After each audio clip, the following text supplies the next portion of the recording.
विनंती करणार आहे की भारत सरकारने आपल्याला आठवत असेल की जेव्हा पहलगाममध्ये हल्ला झाला होता, त्याच्यानंतर ऑपरेशन सिंदूर झालं, तर पहलगामच्या हल्ल्यानंतर एक ऑल पार्टी मीटिंग भारत सरकारने बोलवली होती.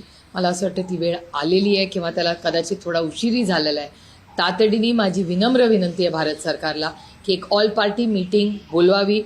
हा देशाचा प्रश्न आहे आणि फॉरेन पॉलिसीबद्दल सरकारचं स्टेटमेंट आलंच आहे, पण त्याच्यात तातडीने पार्लमेंटमध्ये ही चर्चा झाली पाहिजे आणि एक ऑल पार्टी मीटिंग तातडीने घेऊन ब्रीफिंग केलं पाहिजे पक्षांना. कारण आज जग अडचणीत आहे. म्हणजे एक छोटं उदाहरण, पण ते माझ्यासाठी खूप महत्त्वाचं आहे. मी तुम्हाला सांगते, ज्या भागातून मी लोकप्रतिनिधी म्हणून काम करते, बारामती लोकसभा मतदारसंघात अनेक इंडस्ट्रीज आहेत, शेतकऱ्यांचे प्रश्न आहेत, इंधनाचे प्रश्न आहेत. ही सगळी आव्हानं, मग अमोलदादाच्या चाकणची MIDC असेल किंवा बारामती, इंदापूर, दौंड सगळ्या MIDCs असतील, या सगळीकडे MIDCचे तुटवडा झाला आहे. अनेक ठिकाणी हॉटेल व्यवसाय म्हणून अनेक युवा युवतींनी नवीन प्रयोग केले, तिथे अडचणी येत आहेत. इंधनाबद्दल झाले. आज तर बातमी आली, आमची शिकायला बाहेर जाणारी मुलं, त्यांच्या तिकिटामध्ये वाढ झालेली आहे. त्यामुळे हे सगळं क्रायसिस झालेलं आहे. अशा परिस्थितीमध्ये आता हे राजकारण करायची वेळ नाही. एक देशाच्या हितासाठी, नागरिकांसाठी जगाची परिस्थिती काय आणि देश म्हणून एकत्र म्हणून आपण काय करू शकतो याची चर्चा करणं अतिशय गरजेचं आहे.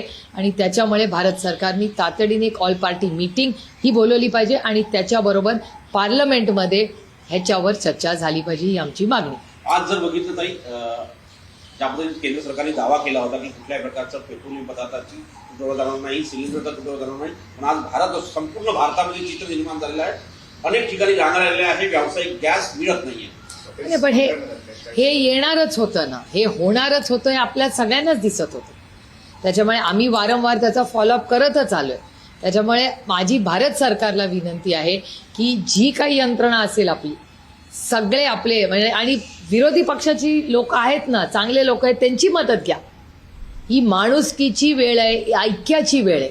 ही आता राजकारण करायची वेळ नाही. राजकारण करायला पुढे खूप वेळ आहे आपल्याला, पण ही भारताच्या लोकांसाठी, भारतीय आणि नुसते भारतात राहणाऱ्या लोकांसाठीच नाही, आपली आणि कुठल्याही सरकारची, जे भारताच्या बाहेर राहतात, गल्फ कंट्रीजमध्ये करोडो लोक आपले राहतात, आपली मुलं आहेत शिकायला, नोकरीला गेलेली आहेत, आपले सिनियर सिटीजन्स आहेत, त्यांची सुरक्षितता ही आपली सगळ्यांची जबाबदारी आहे. त्याच्यामुळे तातडीने भारत सरकारने ह्याच्यावर पावलं टाकली पाहिजे. 30 दिवस